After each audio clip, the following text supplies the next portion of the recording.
नमस्कार दोस्तों, आर के स्टडी 94 यूट्यूब चैनल पर आप सभी का एक बार फिर से स्वागत है। दोस्तों, हिंदी व्याकरण के पिछले वीडियो में हमने काल के आधार पर क्रिया के भेद, भूतकालिक क्रिया, वर्तमानकालिक क्रिया और भविष्यकालिक क्रिया का अध्ययन कर लिया था। आज हम अध्ययन करने वाले हैं कारक। सबसे पहले हम कारक की परिभाषा जानते हैं कि कारक किसे कहते हैं। कारक किसे कहते हैं, ठीक है। परिभाषा: संज्ञा या सर्वनाम, संज्ञा या सर्वनाम के जिस रूप का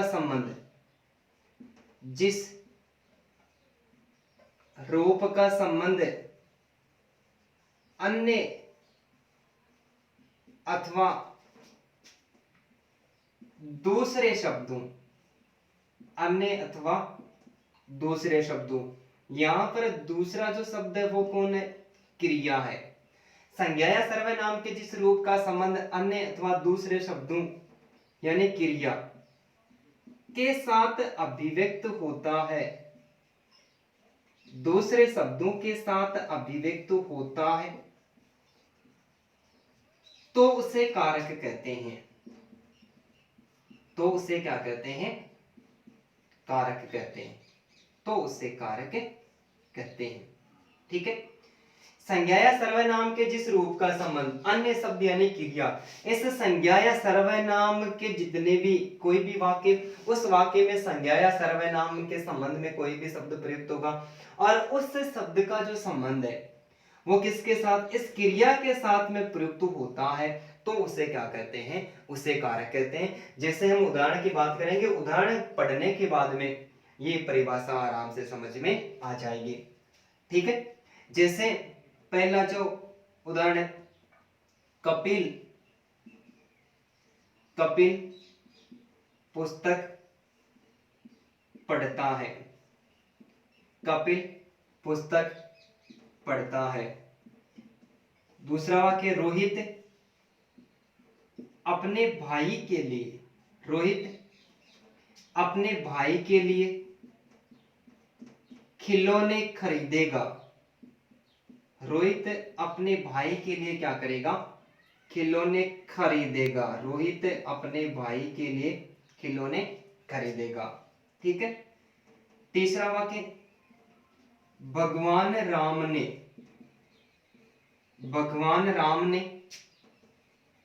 खारे जल के समुद्र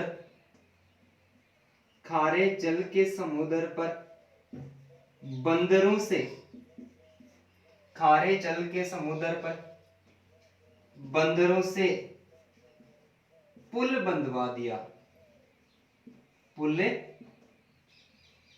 दिया, ठीक है। तीन वाक्य। सबसे पहला वाक्य, इस पहले वाक्य में कपिल भी संज्ञा है और इसके साथ में पुस्तक भी संज्ञा है। दूसरा वाक्य में रोहित भी संज्ञा है, भाई भी संज्ञा है, इसके अलावा जो खिलौना शब्द है ये भी संज्ञा है। तीसरा वाक्य है, इसमें भगवान राम भी संज्ञा है, जल भी संज्ञा है, समुद्र भी संज्ञा है, बंदर भी संज्ञा है और साथ में पुल शब्द भी क्या है? संज्ञा है, ठीक है। एक बात समझ में आ गई कि संज्ञा या सर्वनाम इन वाक्यों में क्या है, ये बात हमें समझ गए। कपिल संज्ञा है और पुस्तक भी संज्ञा है, रोहित भी संज्ञा है, भाई नाम भी संज्ञा है और खिलौना शब्द भी संज्ञा है, भगवान राम, जल, समुद्र, बंदरों और पुल ये भी क्या है? संज्ञा है। संज्ञा या सर्वनाम के जिस रूप का संबंध अन्य शब्द यानी अन्य शब्द क्रिया, इन सब का कपिल और पुस्तक का संबंध क्रिया से, रोहित, भाई और खिलौना शब्द भी क्रिया से संबंध, भगवान राम, जल, समुद्र, बंदरों और पुल का संबंध भी किससे? क्रिया के साथ में अभिव्यक्त होता है, तो उसे क्या कहते हैं? कारक कहते हैं। जैसे कपिल और पुस्तक, इनका संबंध किससे? पढ़ता है से, तो पढ़ता क्या है? क्रिया है। कपिल पुस्तक पढ़ता है, तो संज्ञा व सर्वनाम के जिस रूप का संबंध क्रिया के साथ में प्रयुक्त होता है, तो इन दोनों संज्ञाओं का, ये दोनों संज्ञाएं और इन संज्ञाओं का संबंध किसके साथ में? क्रिया के साथ में अभिव्यक्त हुआ है, तो इसे क्या कहते हैं? कारक कहते हैं, ठीक है। रोहित अपने भाई के लिए खिलौना खरीदेगा। रोहित भाई और खिलौना इन शब्दों का संबंध खरीदना क्रिया के साथ में प्रयुक्त हुआ है। किसके लिए? खरीदना क्रिया के साथ में। यानी खिलौना किसके लिए खरीदेगा? अपने भाई के लिए खरीदेगा। कौन खरीदेगा? रोहित खरीदेगा। तो रोहित, भाई और खिलौना ये शब्द खरीदना क्रिया के लिए प्रयुक्त हुआ है। तो यहाँ पर यहाँ पर ये कारक माना जाता है। और जो तीसरा वाक्य, भगवान राम ने खारे जल, समुद्र, बंदर और जो पुल है, ये सारे के सारे संज्ञा शब्द है। और इन सब का जो संबंध है वो किसके साथ में? बंधवाद या क्रिया के साथ में प्रयुक्त हुआ है। तो संज्ञा या सर्वनाम के जिस रूप का संबंध है दूसरे शब्दों अर्थात क्रिया के साथ में अभिव्यक्त होता है, तो उसे क्या कहते हैं दोस्तों? उसे कारक के नाम से पुकारा जाता है। ठीक है, उसे कारक कहते हैं। अब हम बात करते हैं कारक के भेद, कि कारक कितने होते हैं। कारक के भेद, कारक के भेद। ठीक है, कारक के कुल 8 भेद माने जाते हैं। कितने भेद माने जाते हैं? 8 भेद माने जाते हैं। जो माध्यमिक शिक्षा बोर्ड की बुक चलती है, जिसमें 9वीं 10वीं 11वीं 12वीं की जो व्याकरण की एक सम्मिलित रूप से बुक चलती है माध्यमिक शिक्षा बोर्ड की, उस बुक के अकॉर्डिंग ही हमें याद रखना है। उस बुक के अकॉर्डिंग हिंदी व्याकरण के अंतर्गत कारक के कुल 8 भेद माने जाते हैं। कितने भेद? 8 भेद माने जाते हैं। इसके अलावा जो मार्केट में बुक चलती है उन बुक के आधार पर हम बात करें तो इस बात को हमें स्वीकार नहीं करना है। उन बुकों में एक दो बुक मैंने देखी है, उनमें ये लिख रखा है कि कारक के मुख्य रूप से 6 भेद माने जाते हैं, बल्कि संबंध और जो संबोधन कारक है वो इसके अन्य भेद या फिर मिलते जुलते होने के कारण उनको कारक का रूप दे दिया जाता है। ऐसा बिल्कुल भी नहीं है। माध्यमिक शिक्षा बोर्ड की जो बुक है उसके अनुसार कारक के कुल 8 भेद माने जाते हैं। तो एग्जाम में यदि प्रश्न हमें पूछा भी जाए तो कारक के संबंध में 8 भेद ही हमें स्वीकार करने, 8 को ही सही मानना है। जैसे कारक और कारक चिन्ह, कारक और कारक चिन्ह। संस्कृत में इस कारक चिन्ह को परसरक कहते हैं। क्या कहते हैं? परसरक कहते हैं। कारक और कारक चिन्ह। पहला है कर्ता, कारक चिन्ह ने, कर्ता ने। दूसरा है कर्म, कर्ता ने कर्म को। तीसरा है करण, करण यानी से या फिर के द्वारा। ठीक है। चौथा है संप्रदान, संप्रदान के लिए। ठीक है। पांचवा है अपादान, अपादान से अलग होना, से अलग होना। छठवां है संबंध, संबंध का कारक चिन्ह है का, के और की या फिर रा, रे और रे। सातवां है अधिकरण, अधिकरण का कारक चिन्ह है में और पर। और आठवां है संबोधन, संबोधन का कारक चिन्ह है हे, अरे और ओ। ठीक है। ये हिंदी व्याकरण के अंतर्गत कुल 8 कारक माने जाते हैं और 8 कारक के ये कारक चिन्ह माने जाते हैं। हमें वाक्य में इनमें से कोई भी कारक चिन्ह मिलेगा। मैं आपको कारक इनको एक ट्रिक, एक साधारण तरीके से, एकदम खतरनाक ट्रिक के साथ में बताने वाला हूं कि आपस में कोई वाक्य मिलेगा भी नहीं और हमें आसानी के साथ समझ में आ जाएगा। कोई भी वाक्य आएगा, इन वाक्यों में हमें जो भी कारक चिन्ह है वो सारे के सारे कारक चिन्ह हमें वाक्य में दी हुई मिलेगी या फिर उनके नीचे हमें अंडरलाइन की हुई मिलेगी। हमें केवल कारक का नाम याद रखना है और कारक के नाम के साथ में जो कारक चिन्ह है, ठीक है, जिनको परसरक कहते हैं। संस्कृत में इनके साथ में विभक्ति भी चलती है, लेकिन हिंदी में कोई विभक्ति होती ही नहीं है, तो हमें बिल्कुल भी याद नहीं रखना है। यदि संस्कृत के आधार पर देखें तो 1 से लेकर 7 तक ये प्रथम, द्वितीय, तृतीय, चतुर्थ, पंचम, षष्ठी और सप्तमी विभक्ति हो गई। ठीक है, इतना हमें नहीं याद रखना है। हिंदी में विभक्ति चिन्ह होते नहीं, केवल कारक चिन्ह होते हैं। तो हमें कारक का नाम याद रखना है और साथ में उसकी पहचान याद रखनी है। कोई भी वाक्य पूछेगा, उस वाक्य में जो कारक चिन्ह है, ये कारक चिन्ह वाक्य में बिल्कुल दिए रहेंगे और उन्हीं के आधार पर हमें पूछेगा कि इस वाक्य में कौन सा कारक है। ठीक है, अब हम सबसे पहले बात करते हैं कर्ता कारक की। सबसे पहला जो कारक है वो है कर्ता कारक। पहला कारक है कर्ता कारक है। कर्ता कारक है, कर्ता कारक है किसे कहते हैं? ठीक है, वाक्य में जिसके द्वारा कार्य किया जाता है, वाक्य में जिसके द्वारा कार्य किया जाता है। ठीक है, वाक्य में कार्य को करने वाला कौन होता है? कार्य को करने वाला कर्ता ही होता है। तो वाक्य में जिसके द्वारा कार्य किया जाता है उसे क्या कहते हैं? उसे कर्ता कहते हैं। और इस कर्ता कारक का जो परसर्ग है वो क्या कर्ता कारक के साथ में इस ने परसर्ग का प्रयोग किया जाता है। जैसे जैसे कपिल पुस्तक पढ़ता है, कपिल पुस्तक पढ़ता है। दूसरा वाक्य सुमित ने पुस्तक पढ़ी। इस वाक्य में सुमित और कपिल ये दोनों क्या है? कर्ता है। ठीक है, पढ़ने का कार्य इस कपिल ये संज्ञा है और इस संज्ञा का संबंध किसके साथ में प्रयुक्त हुआ है? इस क्रिया के साथ में प्रयुक्त हुआ है। ठीक है, तो ये कारक माना जाता है, कारक माना जाता है। और वाक्य में जिसके द्वारा कार्य किया जाता है उसको क्या कहा जाता है? उसको कर्ता कारक कहा जाता है। लेकिन कपिल और सुमित ये दोनों क्या है? कारक है, यानी कर्ता कारक है। लेकिन यहाँ पर हमें एक बात समझ लेनी कि एक वाक्य तो ऐसा आया है जिसमें सुमित ने, कर्ता ने, कार्य किसने किया? कर्ता ने किया।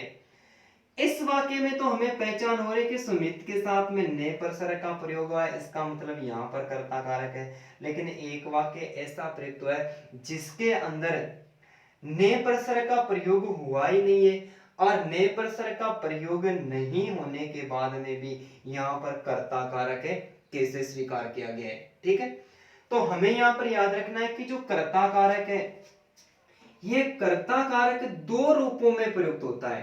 कितने रूपों में? दो रूपों में प्रयुक्त होता है। नियम बता रहा हूं, एक शानदार से ट्रिक बता रहा हूं, ट्रिक याद रखनी, आसानी के साथ में समझ में आ जाएगा। कर्ता कारक है वो दो रूपों में प्रयुक्त होता है। एक मिनट,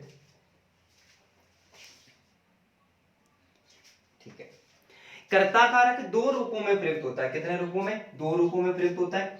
दो में यदि इसका पहला रूप की बात करें तो इसका पहला रूप है परसर्ग, परसर्ग सहित कर्ता कारक, परसर्ग सहित कर्ता कारक। और दूसरा है परसर्ग रहित कर्ता कारक, परसर्ग रहित कर्ता कारक। ठीक है, परसर्ग सहित कर्ता कारक है और दूसरा परसर्ग रहित कर्ता कारक है। कि एक वाक्य ऐसा है जिसमें परसर्ग यानी ये कारक चिन्ह नहीं, एक वाक्य में कारक चिन्ह लगा हुआ है, दूसरे वाक्य में कारक चिन्ह नहीं लगा हुआ है। तो कर्ता कारक दो रूपों में प्रयोग होता है, परसर्ग सहित कर्ता कारक और परसर्ग रहित कर्ता कारक। अब हमें याद रखना है कि कौन से ऐसे वाक्य प्रयुक्त होते हैं जिनमें परसर्ग लगता है। ठीक है, अब हमें याद रखना है कि भूतकाल, ठीक है, भूतकाल की सकर्मक क्रिया, ठीक है, भूतकाल की सकर्मक क्रिया और इसके साथ में प्रेरणार्थक क्रिया, दोनों का हमने पिछले वीडियो में अध्ययन कर लिया है। तो सबसे पहले उन वीडियो को देखें और उन्हें सकर्मक क्रिया, भूतकालिक क्रिया, प्रेरणार्थक क्रिया जो मैंने पढ़ाई क्रिया के संबंध में शायद मैंने 4 वीडियो अपलोड किए। ठीक है, तो उन्हें चारों वीडियो को देखें और देखने के बाद में आप कारक को पढ़े, आसानी के साथ में समझ में आएगा। ठीक है, जो एसआई की तैयारी करने वाले कुछ स्टूडेंट थे उन स्टूडेंट्स की डिमांड थी कि सर क्रिया के साथ में आप पहले कारक पढ़ाओ, उसके बाद में आप अविकारी शब्द पढ़ा देना। तो इसके बाद में अव्यय शब्दों का हमने अध्ययन कर लिया था, सॉरी विकारी शब्दों का अध्ययन कर लिया था, अविकारी या अव्यय शब्द हम इसके बाद में पढ़ेंगे। ठीक है, तो भूतकाल की सकर्मक क्रिया और प्रेरणार्थक क्रिया, भूतकाल के सकर्मक क्रिया और प्रेरणार्थक क्रिया के संबंध में जितने भी वाक्य होते हैं इन सब के साथ में ने परसरक का प्रयोग होता है। जबकि भूतकाल की, ठीक है, भूतकाल की आकर्मक क्रिया, भूतकाल की आकर्मक क्रिया, इसके साथ में वर्तमान काल, वर्तमान कालिक एवं भविष्य कालिक क्रिया, वर्तमान कालिक एवं भविष्य कालिक क्रिया के साथ कभी भी इस ने परसरक का प्रयोग नहीं होता है। कर्ता कारक का जो प्रयोग है वो दो रूपों में होता है, परसरक सहित कर्ता कारक और परसरक रहित कर्ता कारक है। कुछ वाक्य ऐसे मिलेंगे जिनमें ने परसरक का, ने कारक चिन्ह का प्रयोग नहीं होगा, नहीं होने के बावजूद भी उसमें कर्ता कारक माना जाएगा। तो याद रखना हमें भूतकाल की सकर्मक क्रिया और प्रेरणार्थ क्रियाओं के साथ में ने परसरक का प्रयोग होता है और भूतकाल की अकर्मक क्रिया और वर्तमान कालिक एवं भविष्यकालिक क्रिया के साथ में कभी भी इससे ने परसरक का प्रयोग नहीं होता है। जैसे सुमित ने गाना गाया, गाना इसका मतलब है कर्म है और कर्म कौन करा है, सुमित करा। यहाँ पर सुमित ने गाना गाया, ठीक है, तो यहाँ पर कर्ता कारक है, यानी गाना गा लिया है, क्रिया भूतकाल में घटित हुई है, भूतकाल में, और सकर्मक क्रिया गाना गाया, कर्म हो रहा है, इसका मतलब सकर्मक क्रिया है, ठीक है। तो भूतकाल की सकर्मक क्रिया के साथ में देखो किसका प्रयोग हुआ है, ने परसरक का प्रयोग। सुमित ने गाना गाया, अमित ने खाना खाया, अमित ने खाना खाया। यहां पर भी भूतकाल की सकर्मक क्रिया का प्रयोग हुआ तो कर्ता के साथ में किसका, ने परसरक का प्रयोग हुआ है। रमेश, रमेश ने कपड़े धुलवाए, रमेश ने कपड़े धुलवाए। यहां पर रमेश कार्य स्वयं कर नहीं कर रहा है, किसी अन्य व्यक्ति को प्रेरणा देकर कार्य करवा रहा है, तो यहाँ पर प्रेरणार्थ क्रिया है। तो भूतकाल के सकर्मक क्रिया और प्रेरणार्थ क्रिया के साथ में देखो किसका प्रयोग हुआ है, ये ने परसरक है, ने परसरक का प्रयोग हुआ है। लेकिन भूतकाल के अकर्मक क्रिया के साथ जब किसी वाक्य में कर्म कार्य की आवश्यकता नहीं होती, जैसे वह हंसता है, हंसना क्रिया अकर्मक है और वह यानी हंसने का कार्य कोई यहाँ पर सर्वनाम है, यानी व्यक्ति का नाम भी लिख सकते हैं, वह हंसता है। जैसे किसी का नाम लिखूं, रवि सोता है, रवि सोता है। यहाँ पर वह और रवि दोनों करता है, लेकिन कर्ता के साथ में अकर्मक क्रिया का प्रयोग हुआ है। हंसने का कार्य कौन कर रहा है, कोई व्यक्ति है वो कर रहा है। सोने का कार्य कौन कर रहा है, कोई व्यक्ति है, रवि है वो कर रहा है, ठीक है। तो ये भूतकाल हंसता है, ठीक है, और सोता है, भूतकाल की अकर्मक क्रिया के साथ में, ठीक है, अकर्मक क्रिया के साथ में और वर्तमान काल एवं भविष्य काल की क्रिया के साथ में। जैसे भविष्य वर्तमान काल की जो सामान्य कालिक क्रिया है, सामान्य वर्तमान कालिक क्रिया, उस क्रिया की पहचान है ता है, ती है और ते है। जैसे अंकिता पुस्तक पढ़ती है, अंकिता पुस्तक पढ़ती है। यहां पर देखो ती आया है, यहां पर ता है, ती है, ते है। ये सामान्य वर्तमान कालिक क्रिया के वाक्य हैं। तो सामान्य वर्तमान कालिक क्रिया के वाक्यों में ने परसरक का कभी भी प्रयोग नहीं होता है। इसके बाद में उसने, सॉरी, उसे कपड़े खरीदने हैं, यानी खरीदने भविष्य काल की सामान्य भविष्य काल क्रिया का वाक्य प्रस्तुत हो रहा है, तो उसे कपड़े खरीदने। तो यहाँ पर भी देखो उसे कर्ता के रूप में प्रयुक्त हुआ है, लेकिन कर्ता के रूप में प्रयुक्त होने के बावजूद भी ने परसरक का प्रयोग नहीं हुआ है। तो कर्ता कारक है, कर्ता कारक वो दो रूपों में प्रयुक्त होता है, परसरक सहित कर्ता कारक और परसरक रहित कर्ता कारक है। भूतकाल के सकर्मक क्रिया और प्रेरणार्थ क्रिया के जितने भी वाक्य होते हैं उन सारे वाक्यों में ने परसरक का प्रयोग होता है, और भूतकाल की अकर्मक क्रिया और वर्तमान कालिक क्रिया और भविष्य कालिक क्रिया के जितने भी वाक्य होते हैं उनमें कभी भी कभी भी ने परसरक का प्रयोग नहीं होता है, कभी भी ने परसरक का प्रयोग नहीं होता है। ठीक है। इसके अलावा हमें एक और नियम की बात याद रखनी कि कभी कभी कर्ता कारक के साथ में, कभी कभी कर्ता कारक के साथ में को परसरक और को के अलावा से परसरक का प्रयोग भी कर दिया जाता है। ठीक है। को परसरक एवं से परसरक का प्रयोग भी कर दिया जाता है। जैसे बालक को सो जाना चाहिए, बालक को सो जाना चाहिए। देखो यहां पर भी अकर्मक क्रिया है, तो अकर्मक क्रिया के साथ में कारक चिन्ह का प्रयोग नहीं होता है, ने परसरक का प्रयोग नहीं होता है, लेकिन अकर्मक क्रिया का एक ऐसा वाक्य है जिसमें बालक को क्या करना चाहिए, सो जाना चाहिए। इस क्रिया के साथ में ये जो सोने का कार्य कौन करा है, ये बालक, बालक संज्ञा है, इसका संबंध किसके साथ में प्रयुक्त हुआ है, इस क्रिया के साथ में प्रयुक्त है। तो को आने के बाद में को वैसे कर्म कारक के साथ में लगता है, लेकिन इस वाक्य में बालक को सो जाना चाहिए, ये वाक्य में भी कर्ता कारक माना जाता है। जैसे रमेश से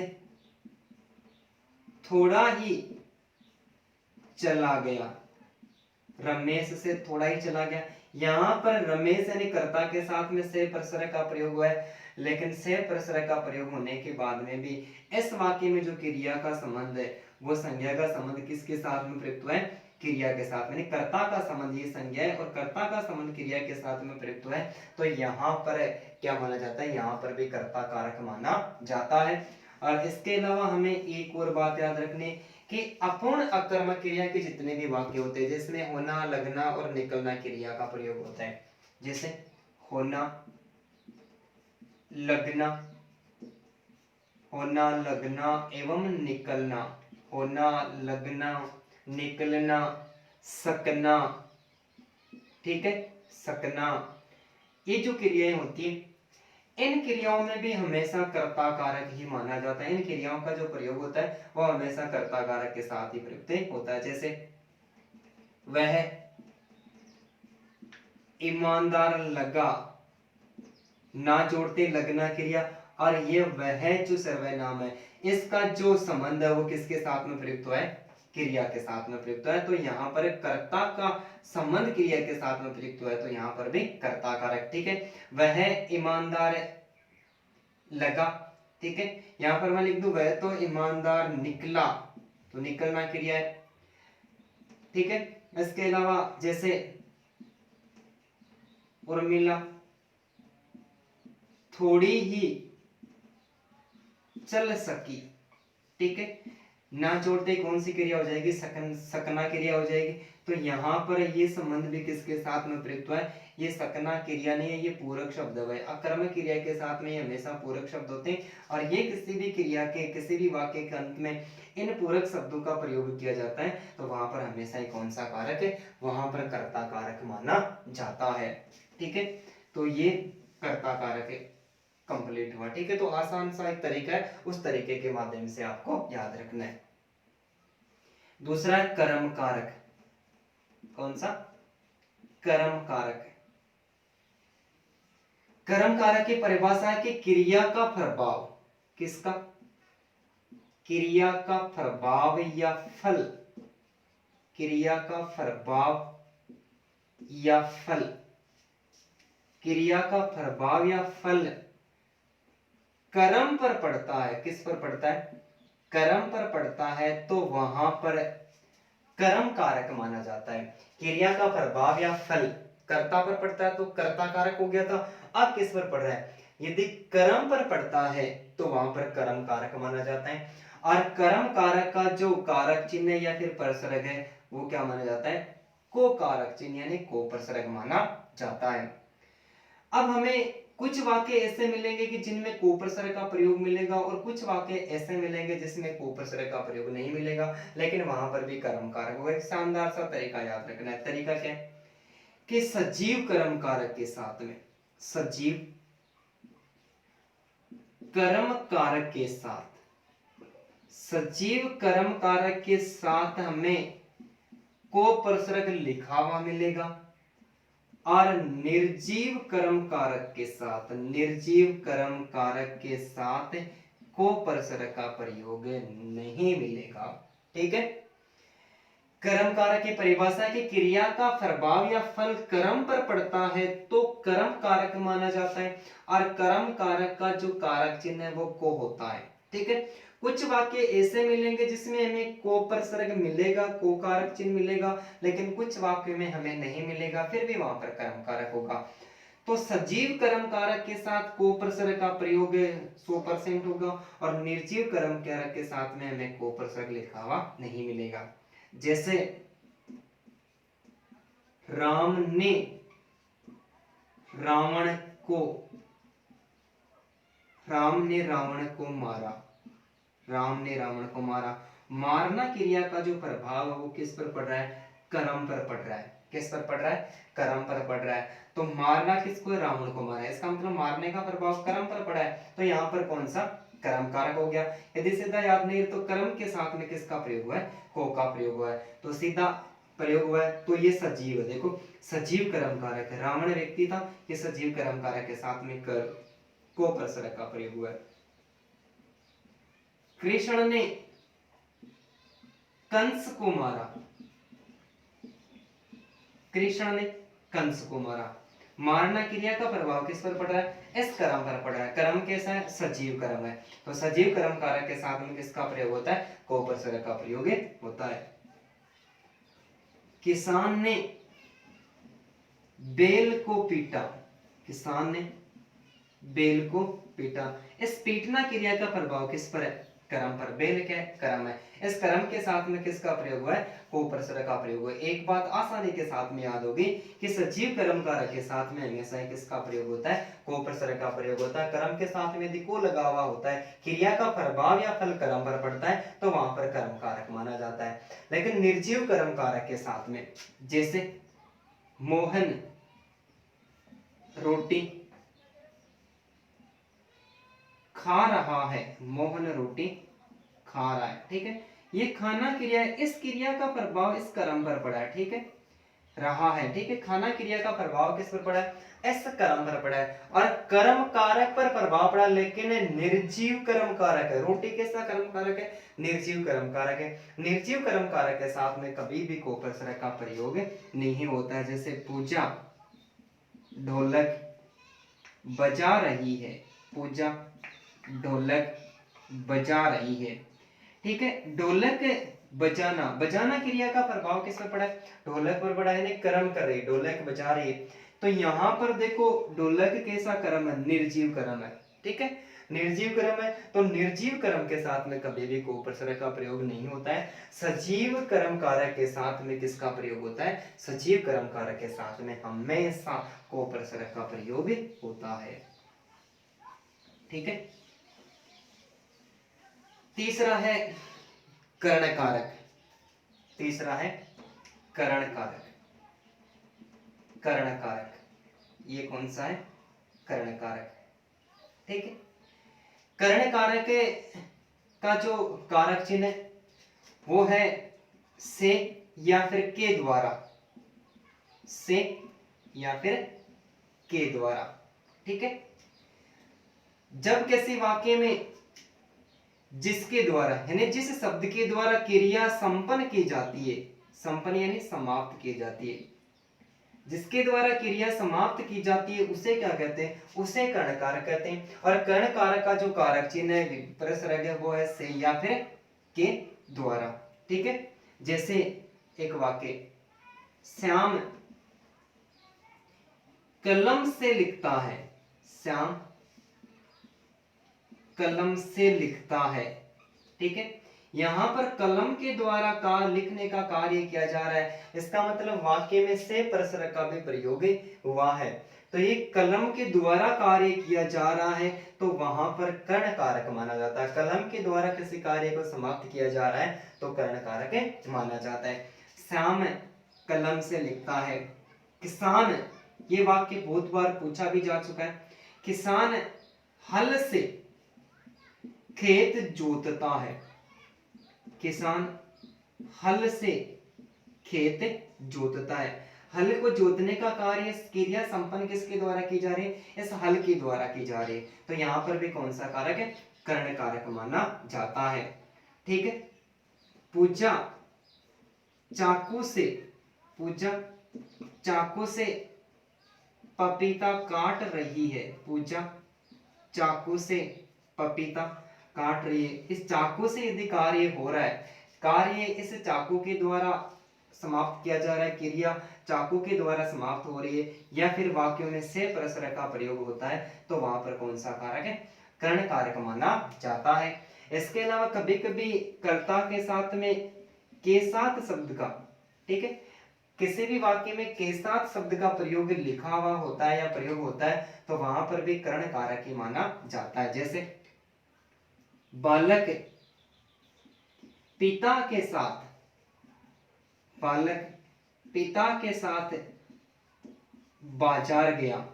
ठीक है, ये जो क्रिया संपन्न है ये किसके साथ है, पिता के साथ, के साथ जाने से संपन्न हुई है। तो कभी कभी कोई वाक्य ऐसा मिल भी जाता है जिसमें के साथ का प्रयोग होता है। के साथ का प्रयोग कर्ण कारक को छोड़कर किसी भी कारक के वाक्य में नहीं होता है, एक बात हमें ध्यान में रखनी है। तो किसी भी वाक्य के बीच में यदि के साथ शब्द का प्रयोग लिखा हुआ मिलता है, तो वहां पर भी हमें याद रख लेना कि वहां पर भी कौन सा कारक माना जाता है, उस जगह भी कर्ण कारक माना जाता है।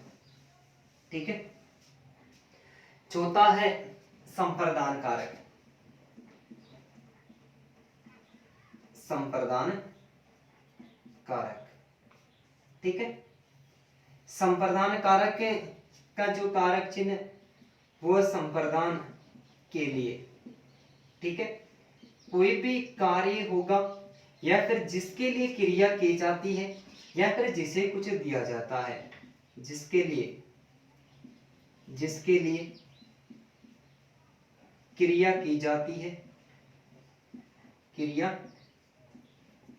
की जाती है, या फिर जिसे कुछ दिया जाता है, जिसे कुछ दिया जाता है, यानी क्रिया में देने का भाव, देने का भाव प्रकट होता है, तो वहां पर हमेशा ही संप्रदान कारक होता है। और जिसका कारक चिन्ह है के लिए। ठीक है, के लिए के अलावा हमें वास्ते, हेतु, हित या फिर जो निमित्त शब्द होते हैं इन सब का अर्थ के लिए ही होता है।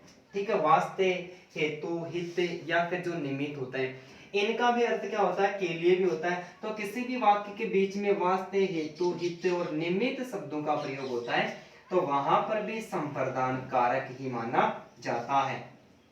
जैसे बच्चा, बच्चा दूध के लिए, बच्चा दूध के लिए रो रहा है। वाक्य में दूध के लिए ये क्रिया का प्रयोग है, जिसके लिए क्रिया की जाती है, ये क्रिया किसके लिए जगह आ रही है, इस दूध के लिए। तो के लिए कारक चिन्ह का प्रयोग हुआ है, तो यहां पर संप्रदान कारक माना जाता है। ठीक है, बालक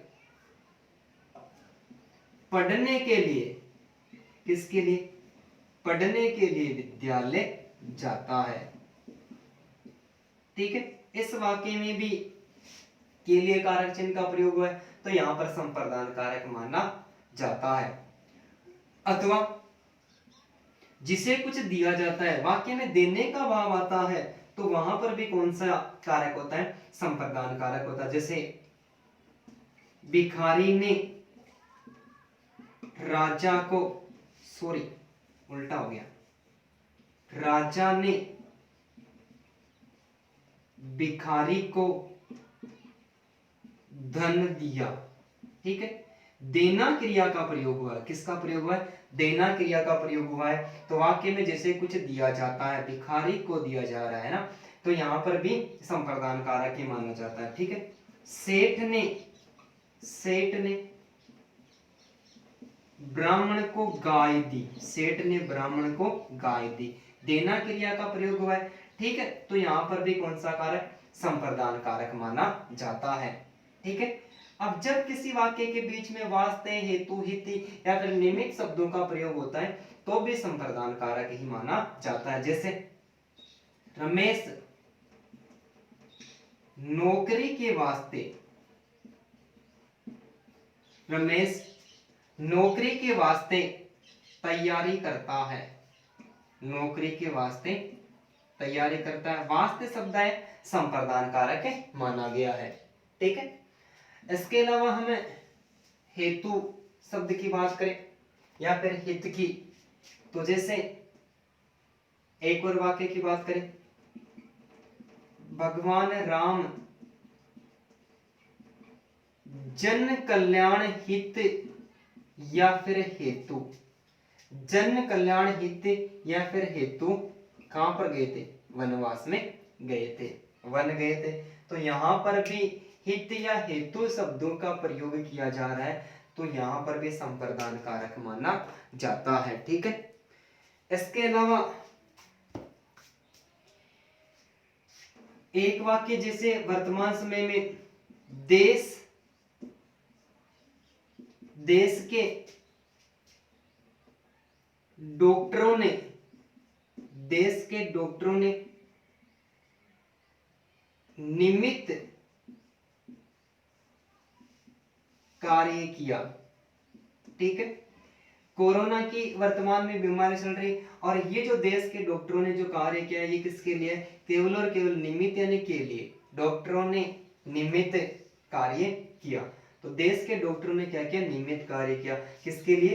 तो किसी के लिए ये कार्य किया जा रहा है, तो यहां पर भी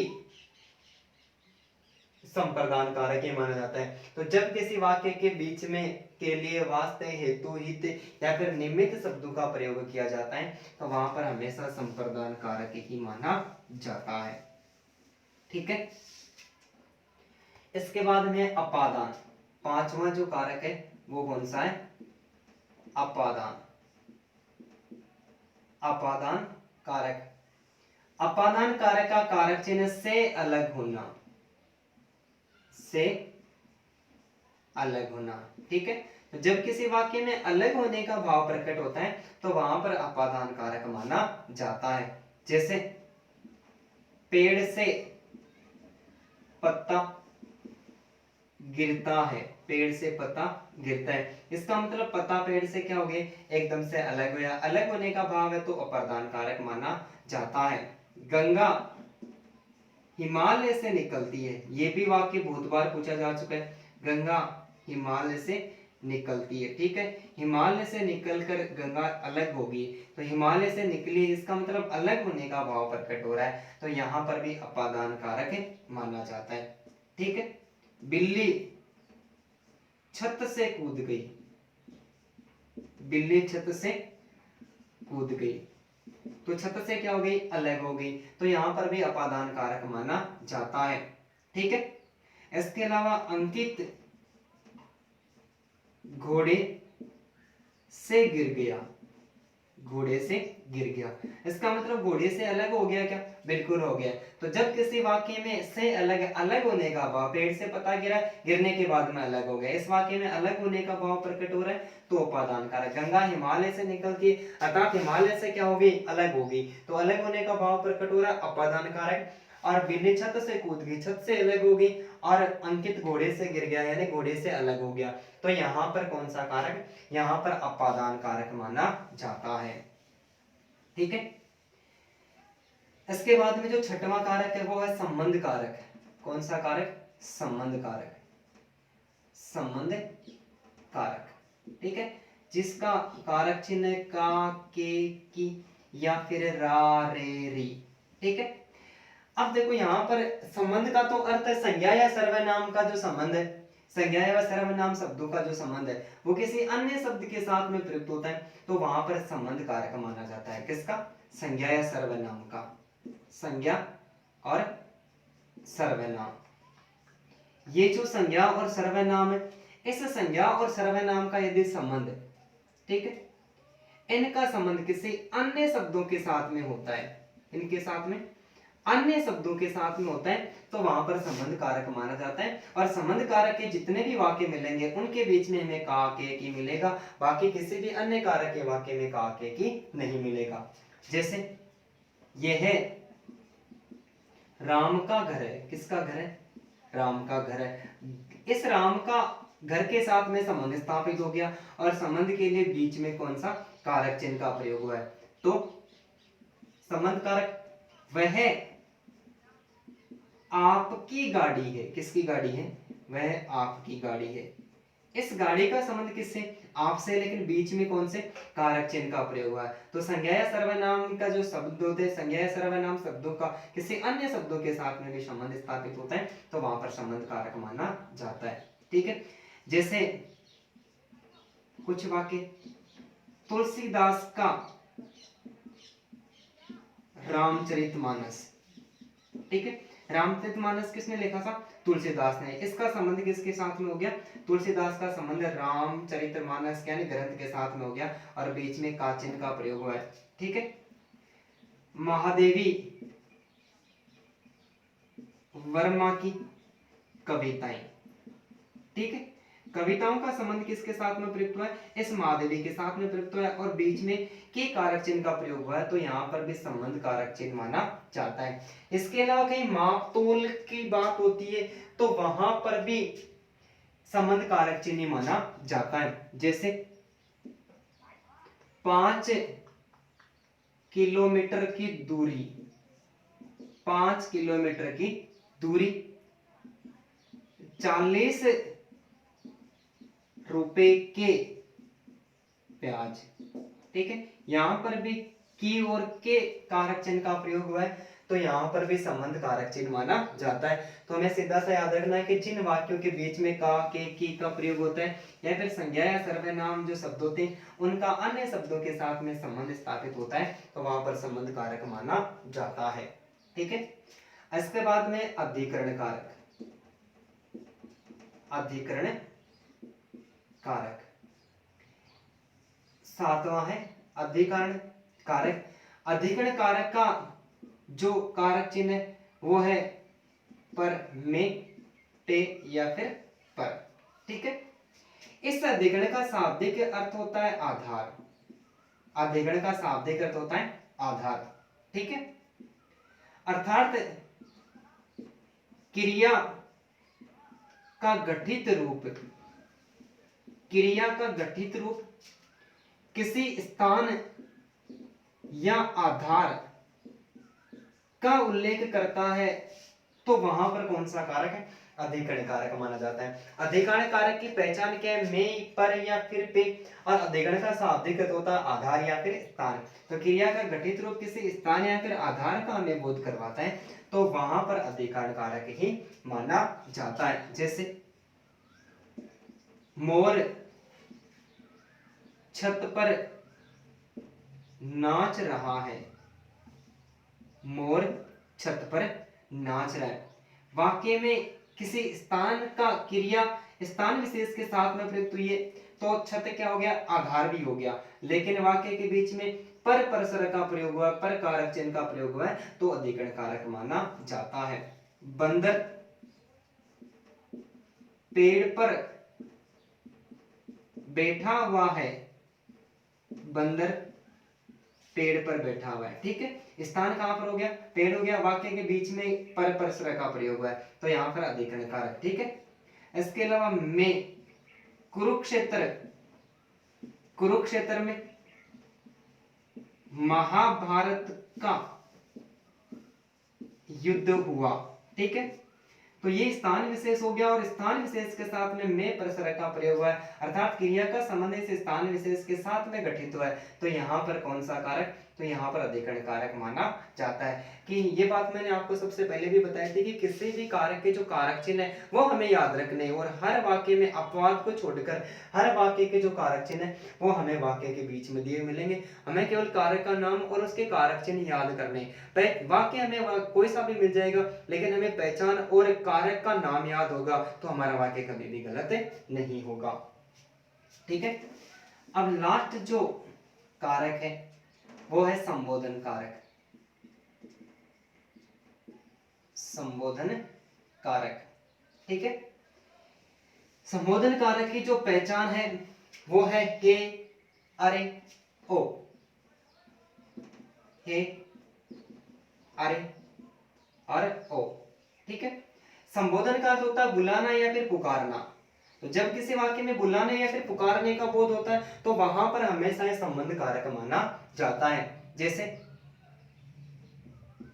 अरे बच्चों, अरे बच्चों,